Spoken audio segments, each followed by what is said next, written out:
नमस्कार. श्री निसर्गदत्त महाराज दैनंदिन चिंतन भाग 185 आणि भाग 186.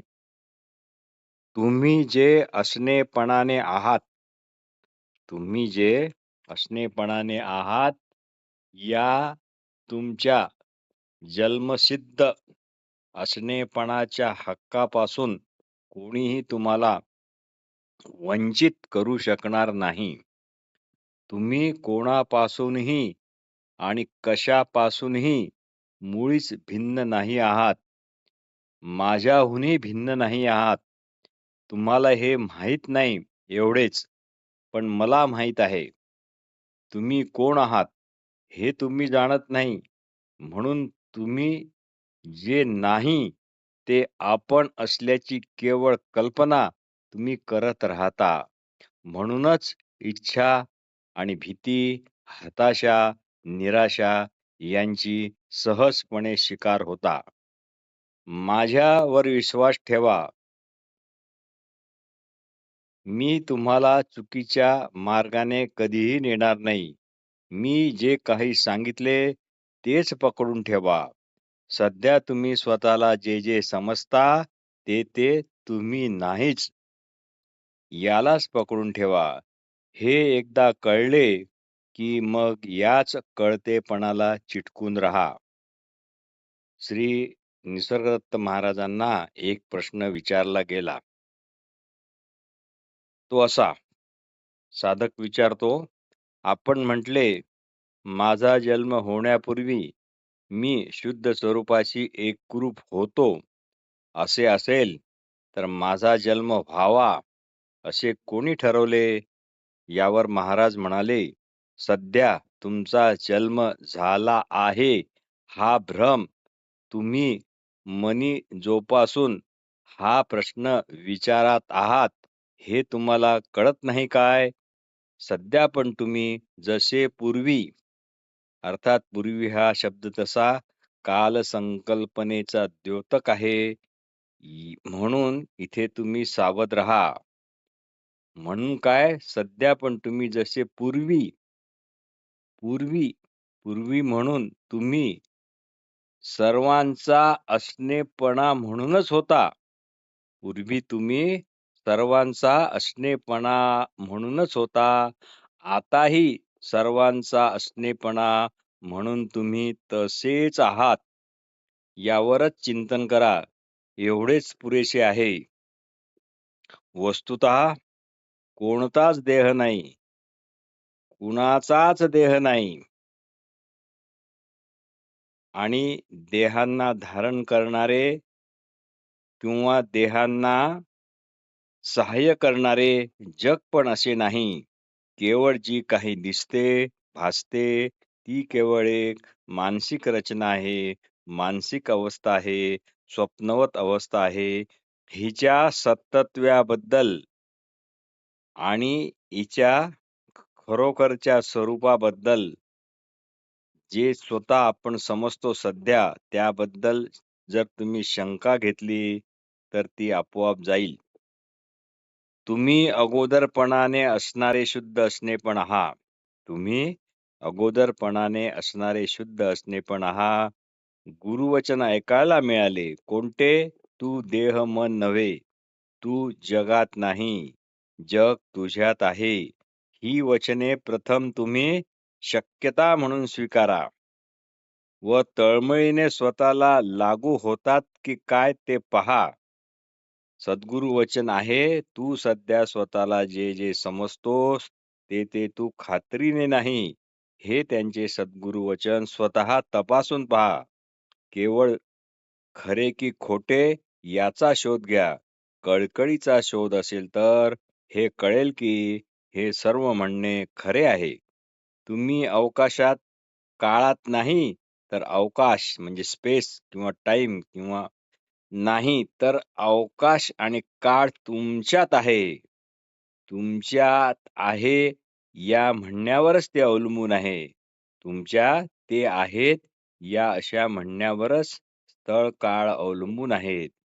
श्री निसर्गदत्त महाराज म्हणतात, ज्ञानी माणूस केवळ सर्वांच्या ठायी असणाऱ्या, म्हणून सर्वांच्या ठिकाणी असणाऱ्या, अगोदरपणाने असणाऱ्या असणेपणात असल्यामुळे आहे, त्यामुळे त्याला त्याची पक्की खात्री असते की त्याचा जन्म झाला नाही. अर्थात म्हणून मृत्यूचा प्रश्नच नाही. कारण अगोदरपणाने असणाऱ्या सार्वभौम असणेपणाला जन्म मृत्यू नाही. ते नित्य हजर आहे. ते नित्य अपरिवर्तनीय आहे, जसेच्या तसे आहे. म्हणून पूर्वी आपण तेच होतो आणि आताही तेच आहात, हे पक्का लक्षात ठेवा. जन्म मरण अशा परिणामाशिवाय आपण आहोत. माझ्या गुरूंना भेटेपर्यंत माझ्याविषयी अनेक प्रश्न होते. अनेक गोष्टी मी केवळ मानल्या होत्या, पण आता मी मात्र मोकळा आहे काहीही न मानायला. मी आता काहीच जाणत नाही, अशा स्थितीत असतो. जसा कोरा, रिकामा, काही जाणण्याच्या इच्छेपासून अर्थात मनापासून मी मुक्त आहे. सर्व ज्ञाने ही स्वप्नासारखी आहेत. स्वप्न फक्त पाहताना ते खरे की खोटे समजत नाही, कारण ते आपण खरेच समजतो. नाहीतर ते स्वप्नच स्वप्न राहिले नसते, हे मला पक्के ठाऊक आहे. मी आहे मधील मी आहे एवढेच आहे, इतकाच मी आहे. हे असणेपण, मी आहे असणेपण व मी ह्या दोन गोष्टी नाहीत. माझे असणेपण असा काही प्रकार नाही, तर मीच असणेपण अशातच मी असतो. त्यात मला जन्ममृत्यू आढळत नाही. आधीचा मी, पूर्वीचा मी, जन्मा अगोदरचा मी, जन्मानंतरचा मी, याविषयी मला मुळीच उत्सुकता नाही. भाग 186. श्री निसर्गदत्त महाराज म्हणतात, जे तुम्ही वस्तुतः आहात, ते तुम्ही जाणू शकत नाही. ते फक्त तुम्हाला होता येते. पोहणे जाणणे म्हणजे पोहता येणे नव्हे. दोन अगदी भिन्न गोष्टी आहात. पोहणे जाणता येत नाही, तर पोहता येते. जे काही होते, जाते, दिसते, भासते, हे वाहणारे आहे. म्हणजे काय? परिवर्तनयुक्त आहे. त्याबरोबर तुम्ही वाहू नका. त्याचबरोबर राहू नका. तर हे वाहणारे जे काही आहे, ते वाहणारे तसेच वाहू द्या, राहू द्या. वाहणारे आहे असे ज्यामुळे कळणे शक्य झाले, ते न वाहणारे व्हा. तेच असा जे बदलते, ते न होता बदल जाणणारे व्हा.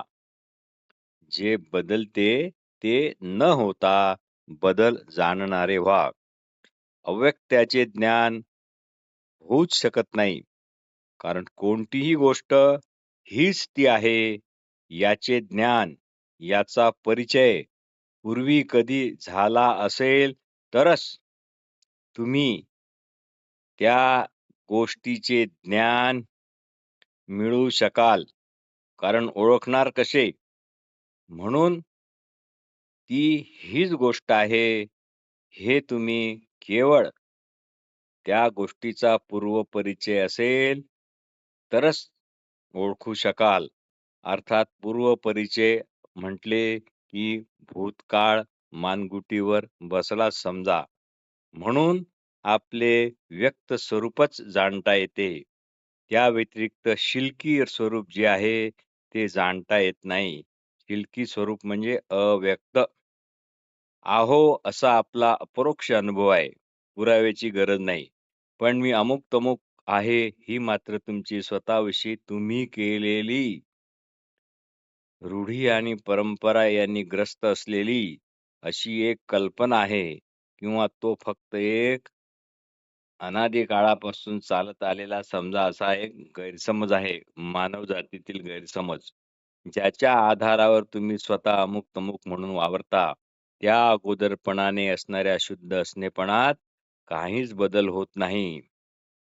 पण अमुक-तमुक म्हणून जो वावरतो, त्यात मात्र भरपूर परिवर्तन सारखे होत राहते. तुम्हीच कल्पनेने जग अर्थात मानसिक जग निर्माण करता.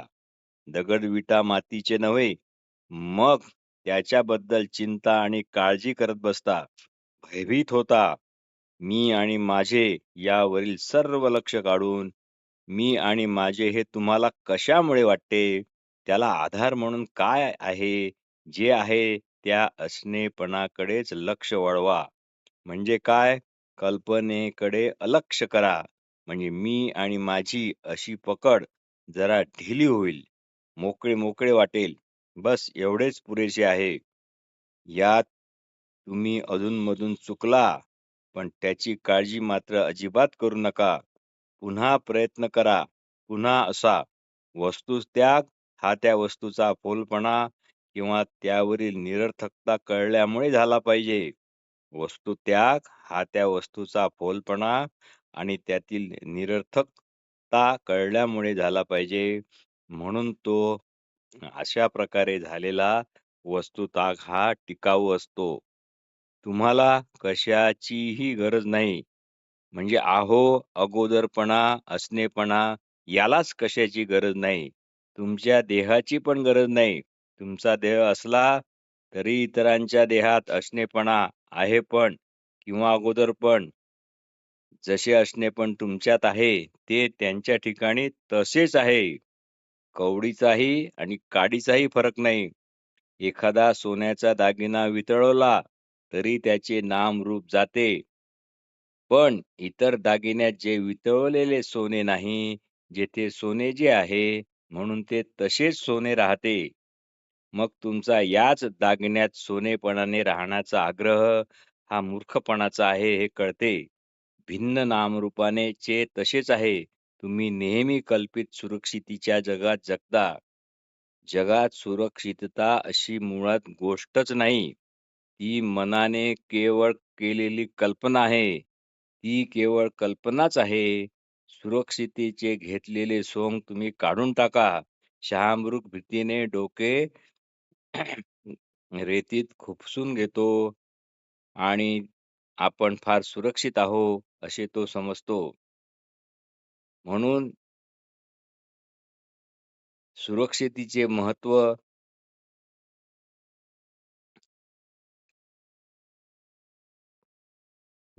पटले पाहिजे. म्हणूनच चिंतन मनन अत्यंत आवश्यक आहे.